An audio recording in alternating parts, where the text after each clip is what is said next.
귀한 찬양 고맙습니다. 마음의 박수를 오래 보내고 싶습니다. 제단에서 타오르는 초와 오늘 하나님께 드리는 찬양이 너무나도 잘 어울린다라고 여겨집니다. 오늘은 11월을 보내는 마지막 날이자 마지막 주일입니다. 이제 달력을 넘기면 한 장밖에 남아있지 않아서 우리의 마음이 허전해지는 때인데요, 교회력으로는 그렇지가 않습니다. 오늘이 대림절 첫 번째 주일입니다. 우리 교회에서는 대림절을 시작으로 새로운 한 해를 맞이합니다. 주님을 기다리는 마음으로 한 해를 맞이하는 것이 굉장히 의미 있고 소중하다라고 여겨지는데, 오늘 제단에 촛불 하나가 타오르는 것처럼 이렇게 기다림의 등불을 켜들고 주님을 기다림으로 새로운 한 해를 맞이하고 있는 겁니다. 처음과 나중 되시는 주님께서 우리에게 허락하시는 새로운 한 해를 하늘의 은총으로 채워주시기를 바랍니다. 우리에게 부족한 것 긍휼하심으로 허락해 주시고, 또 없어 좋을 것들 주님의 능력과 사랑으로 주님이 모두 제하여 주시기를 바랍니다. 이제 대림절은 강림절 혹은 대강절이라고도 부르는데요, 아기 예수님이 태어나신 성탄을 기다리고 또 축하하는 그런 기간이기도 하고, 그때가 언제인지 모르지만 다시 오실 주님을 믿음으로 기다리는 날이기도 합니다. 그런 점에서 이제 11월을 보내고 12월 한 달 남은 이 시간을 바라보면서 허전하게 생각하지 마시고, 신앙으로 보자면 새로운 한 해가 시작이 되었구나. 정말 이 새로운 한 해 하나님께 내가 드릴 가장 소중한 기도는 무엇일까? 내가 할 수 있는 가장 선한 다짐은 무엇일까? 한번 생각하고, 그런 우리들의 생각 위로 주님의 은총이 임하는 복된 계절이 되어지시기를 바랍니다. 여러분들은 지금까지 살아오면서 누군가를 간절하게 기다려 본 적이 있는지요? 아니면 누군가를 간절히 그리워한 적이 있는지요? 혹은 지금 누군가를 간절히 그리워하고 있는 그런 누군가가 있는지 모르겠습니다. 어쩌면 우리들의 마음이 점점 메말라 가고 있다라는 그 징표가 이런 그리움이 사라진 데 있는 것이 아닐까. 모든 것이 다 무덤덤해져 버린, 이것이 우리 마음이 얼마나 메말라 있는지를 돌아보게 하는 것이 아닐까, 그런 생각을 해봅니다. 꽤 오래전의 일인데요, 해마다 춘천중앙교회에서는 봄과 가을이 되면 경로대학을 열었습니다. 그리고 개학하는 날 제게 강의를 부탁해서 여러 해 동안 이제 춘천중앙교회를 다녀왔는데요, 할머니, 할아버지들, 연로하신 교우들, 이웃분들이 많이 모여서 경로대학에 참여를 했습니다. 대개는 제가 강의를 준비해서 제 이야기를 했지만, 한 번은 그분들의 이야기를 듣는 시간을 갖기로 했습니다. 제가 일방적으로 얘기하는 것보다는 아프가니스탄에 그런 말이 있거든요. 노인 한 사람이 세상을 떠나는 것은 도서관 하나가 불타는 것과 같다고 말이죠. 그분들이 살아오신 그 이야기들 중에 얼마나 소중한 이야기가 많을까 싶어서 몇 가지 제가 질문지를 나누어 드렸습니다. 다음과 같은 질문이었는데요, 여러분들도 한번 시간이 되시면 생각해 보셨으면 싶어서 제가 질문을 저기에 띄웠습니다.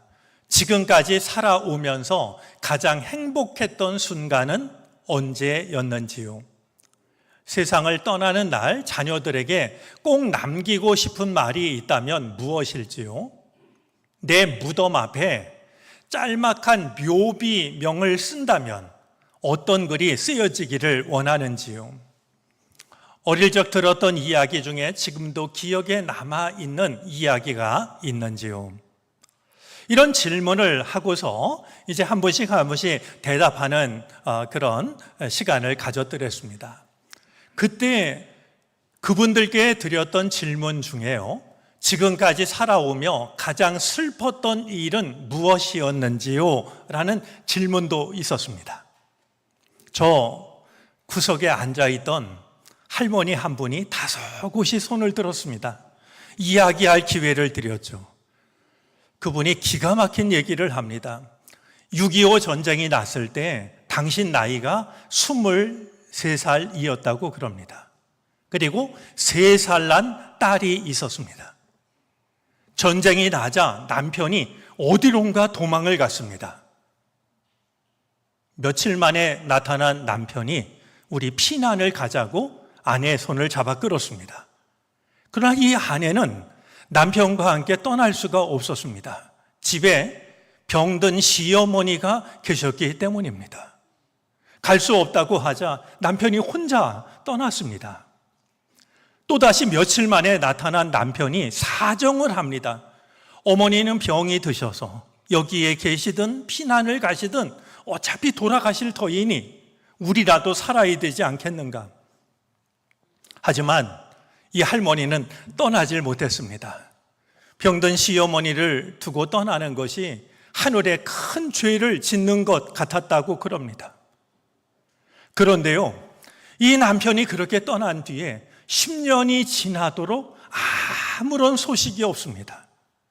살았는지 죽었는지 아무런 연락이 없자 시어머니가 나서서 강요하다시피 며느리를, 자기를 제가시켰다는 겁니다. 그 이야기를 하시면서 할머니가 그러셔요. 지금까지 살아오면서 가장 슬픈 것은 남편을 끝까지 기다리지 못한 거라고. 이야기를 들으면서 저 할머니의 저 기다림이, 저 마음이 정말 얼마나 힘든 것일까. 전부 공감이 돼서 그저 뜨거운 눈물을 흘렸던 것은 이야기를 하는 할머니만이 아니라 이야기를 듣는 우리 모두가 정말 뜨거운 눈물을 흘렸던 그런 기억이 지금도 마음속에 남아 있습니다. 남편이 돌아오지 않았던 그 시간, 할머니의 그리움은 얼마나 깊었을까요? 바깥에서 인기척만 나도 남편이 왔나? 아마 한밤중에도 한새벽에도 문을 열었을 겁니다. 낙엽 소리만 나도 남편 아닐까? 왜 문을 열어보지 않았겠습니까?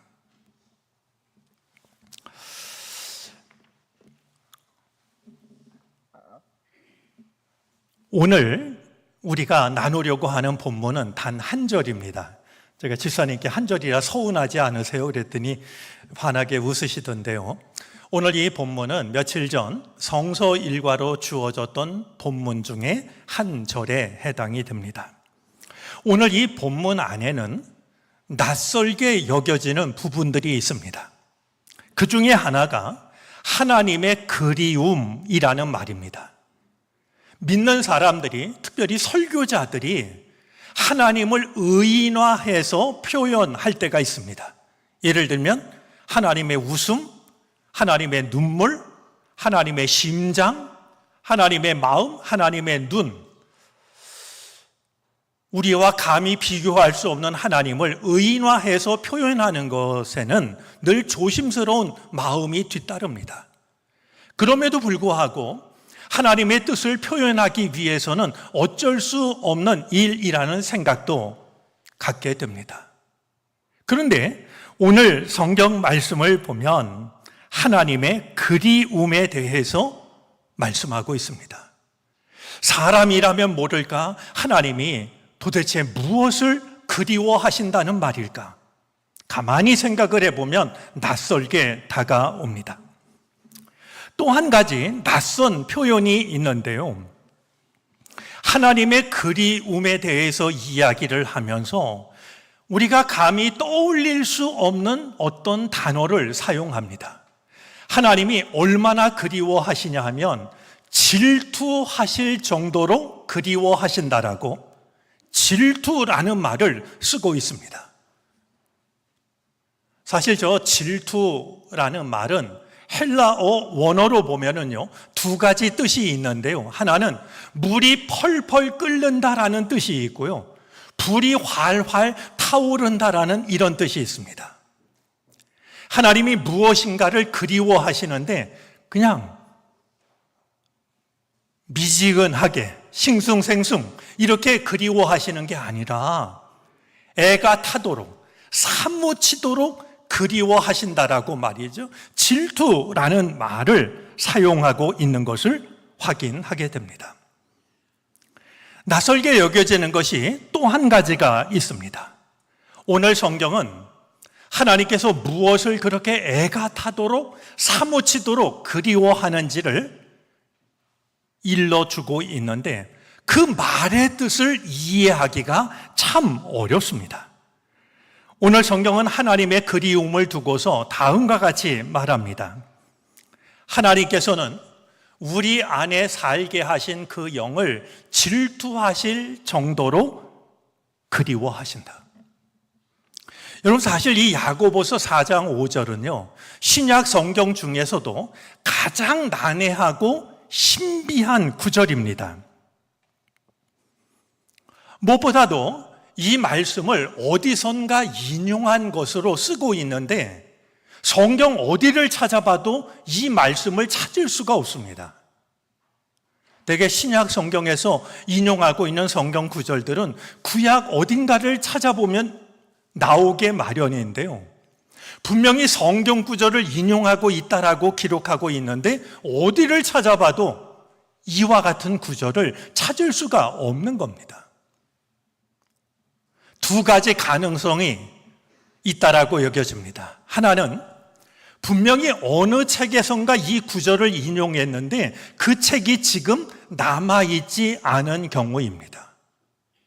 야고보서를 쓸 때는 이 책이 있어서 그 책 속에 나오는 한 구절을 인용을 했는데 지금 우리들에게는 전해지지 않는 경우죠. 또 다른 가능성 하나는요, 구약 성경 중에서 어떤 부분을 요약해서 이렇게 짧은 문장으로 만든 것이 아닐까? 아니면 구약 성경에 나오는 어떤 구절을 의역한 거 아닐까? 그러니까 글자 그대로 인용한 게 아니라 이 말씀의 뜻이 이런 뜻 아닐까? 그 뜻을 살려서 번역한 것이 아닐까 하는 그런 생각입니다. 그래서 그럴까요? 공동 번역 성경을 보면은요, 오늘 이 인용 구절을 두고서 출애굽기 20장 5절을 인용한 것이라고 밝히고 있습니다. 다른 성경은 그런 것이 없는데요, 공동 번역 성경은 지금 야고보서 4장 5절에 나오는 말씀이 출애굽기 20장 5절에서 인용한 것이라고 이렇게 친절하게 소개를 합니다. 한번 20장 5절을 한 목소리로 읽어주시겠습니까?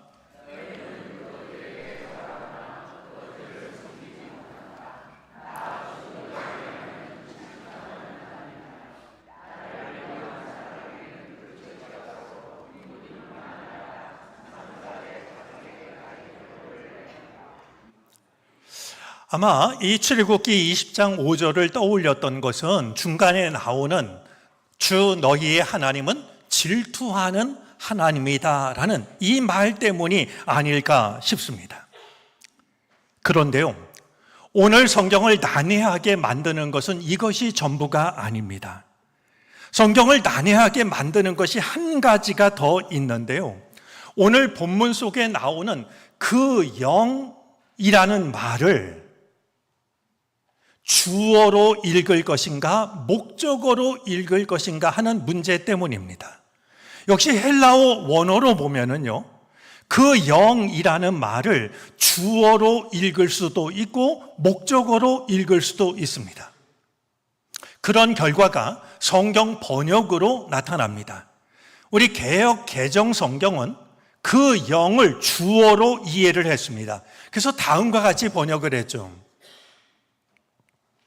너희는 하나님이 우리 속에 거하게 하신 성령이 주어로 번역합니다. 시기하기까지 사모한다 하신 말씀을 헛된 줄로 생각하느냐?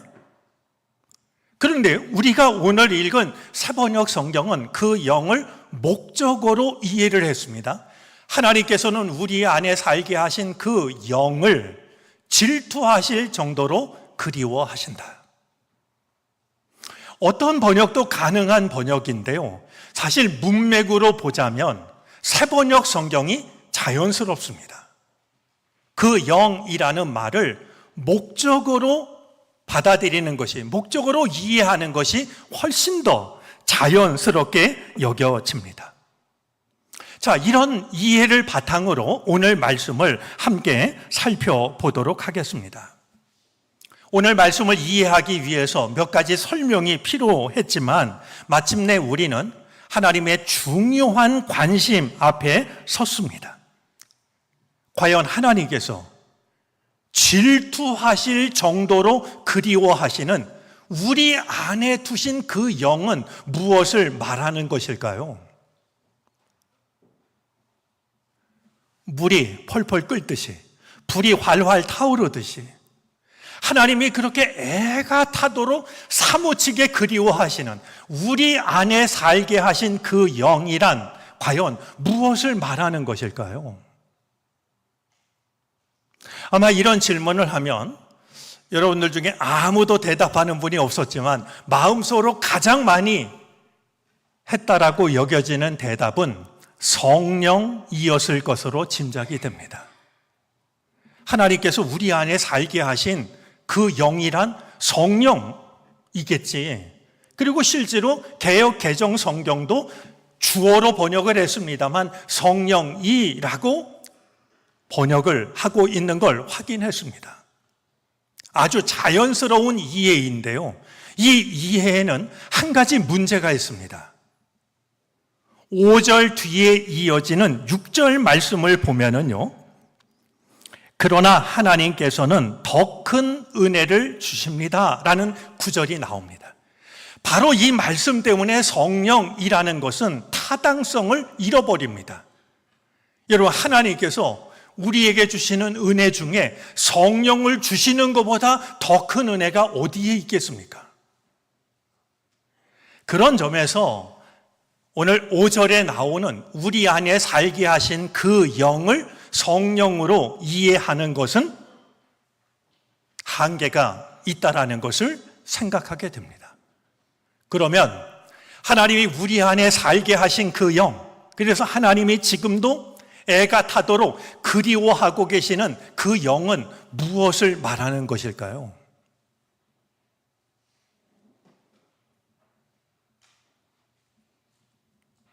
생각할 수 있는 것이 한 가지가 있습니다. 하나님께서 사람을 만드실 때 흙으로 사람을 만드신 뒤에 흙덩이에 불과했던 인간을 살아있는 존재로 만드시기 위해서 하신 일이 있습니다. 그 코에 하나님의 생명의 기운을 불어 넣으셨습니다. 오늘 우리 안에 살게 하신 그 영은 살아있다라고 말할 수 없는 진흙덩이 속에 하나님께서 불어넣으셨던 하나님의 숨, 하나님의 생명의 기운을 떠올리게 합니다. 우리 창세기 2장 6절 말씀을 한번 확인해 보겠습니다. 주 하나님이 땅의 흙으로 사람을 지으시고 그의 코에 생명의 기운을 불어넣으시니 사람이 생명체가 되었다. 여러분, 하나님께서는요, 이 일을 하시기 전에 먼저 계획하신 것이 있었습니다. 우리 창세기 1장 26절 말씀인데요. 우리가 우리의 형상을 따라서 우리의 모양대로 사람을 만들자. 이 말씀 앞에 걸음이 멈추는 교우들이 많이 있습니다. 아니, 지금 하나님께서 말씀하시는 것인데 내가 내 형상을 따라서 내 모양대로 사람을 만들겠다라고 하지 않으시고 왜 우리라고 말씀하신 걸까? 거기 하나님 말고 도대체 누가 있었길래 나라고 말씀하지 않고 우리라고 말씀하신 것일까? 중요한 질문입니다. 그런 질문을 가지신 적이 있다면 바로 저 구절 속에 나오는 우리라는 말 속에 삼위일체의 원형이 담겨져 있다라는 생각을 해보시기를 바랍니다. 오늘 다 설명할 수는 없지만 우리라는 말 앞에 걸려 넘어지지 마시고 삼위일체 되시는 하나님의 모습이 저 말씀 속에서부터 자리 잡고 있었던 거구나, 이렇게 이해를 하시면 좋을 것 같습니다. 자, 이쯤 되면 하나님께서 질투하실 만큼 그리워하시는 것이 무엇인지가 명확해지지 않을까요? 하나님께서는요, 우리를 살아있는 존재로 만드시기 위해서 우리 안에 불어넣으셨던 그 생명의 기운이 우리 안에 어떻게 남아있는지를 그리워하고 계시는 겁니다. 우리를 만드실 때 하나님의 형상대로 만드셨던 하나님의 형상이 우리에게 어떻게 남아있는지를 애가 타도록 그리워하고 계시다라는 겁니다. 우리는 세상을 살아가면서 하나님께서 주시는 생명의 기운을 힘입어서 살아가지 못할 때가 있습니다. 그저 내 숨으로, 내 노력으로 나의 인생을 살아가곤 합니다. 돌아보면 어느새 우리 안에 하나님의 호흡이 없는, 그냥 내가 내 숨을 쉴 뿐이지 하나님이 주신 생명의 기운을 호흡하지 못할 때가 있습니다. 그런데 하나님은 우리 안에 불어넣으신, 하나님께서 불어넣으셔서 살아있는 존재로 만드셨던 생명의 기운이 우리 안에 어떻게 남아있는지를 애가 타도록 그리워하는 겁니다. 우리를 지으실 때 그냥 지으신 게 아니라 하나님의 형상을 따라 지으셨는데 그 하나님의 형상이 우리 안에 얼마나 남아있는지, 어떻게 남아있는지를 사무치게 그리워하고 계신 것이죠.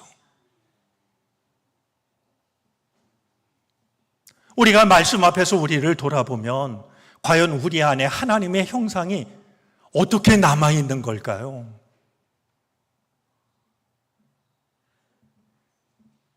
거울 깨지듯이 깨져 있기도 하고,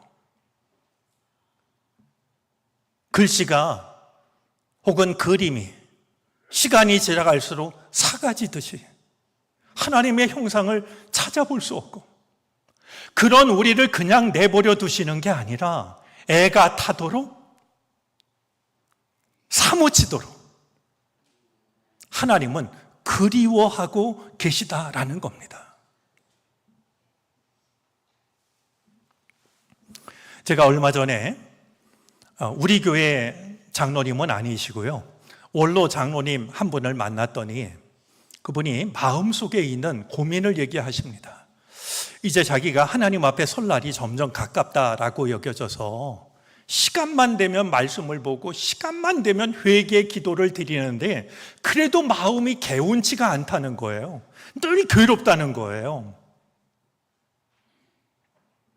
제가 그 이야기를 듣고 장로님께 제가 좋아하는 폴 틸리 그 신학자 목사님이 했던 이야기 하나를 들려드렸습니다. 믿음이라고 하는 것은 용납됨을 용납하는 용기를 갖는 겁니다. 한번 따라서 해보시겠습니까? 용납됨을 용납하는 용기. 나는 자격 없지만 이 자격 없는 나를 하나님이 받아주셨다는 사실을 나도 받아들이는 것. 우리가 완전해서가 아니라, 우리가 거룩해서가 아니라, 아무리 생각을 해봐도 하나님께 받아들일 자격이 없는데 그런 나를 긍휼히 여기셔서 하나님이 나를 받아주셨다는 사실을 나도 받아들이는 용기를 가지세요.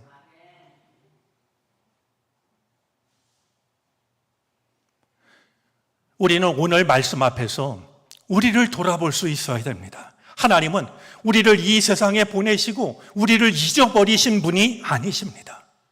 하나님의 사람으로 살아가도록 생명의 기운을 불어넣어 주고 계시고, 하나님의 형상대로 지음받은 우리가 하나님의 형상을 지닌 거룩하고 아름다운 존재로 살아가기를 원하고 계십니다. 뿐만 아니라 애가 타도록 그리워하십니다.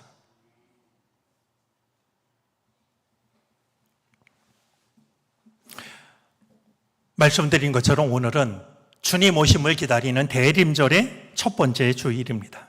오늘 말씀 앞에서 생각해 보면 대림절이라고 하는 것은 하나님의 그리움 앞에 서는 시간입니다. 그리고 하나님의 그리움에 대해서 대답을 하는 시간입니다. 하나님의 그리움 앞에 서서 우리가 이렇게 대답할 수 있었으면 좋겠습니다. 다음과 같이 말이죠. 우리 한번 마음을 담아서 읽도록 하겠습니다.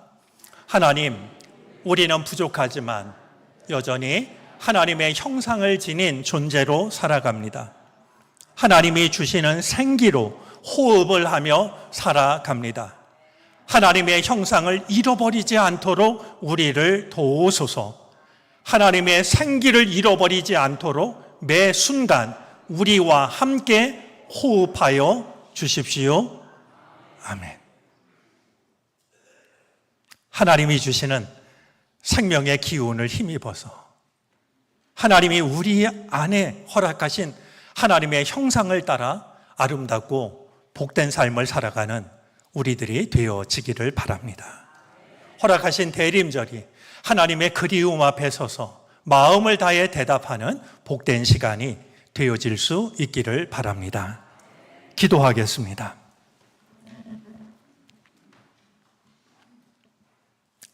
다 잃어버렸다 싶지만 우리 안에는 여전히 하나님의 형상이 남아 있습니다.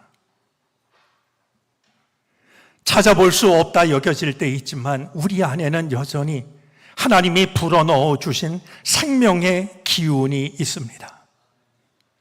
그것을 애타게 그리워하시는 아버지 하나님, 하나님의 그리움 앞에 서게 하여 주시고 우리가 맞는 대림절의 시간이 하나님의 그리움에 대답할 수 있는 시간이 되게 하옵소서.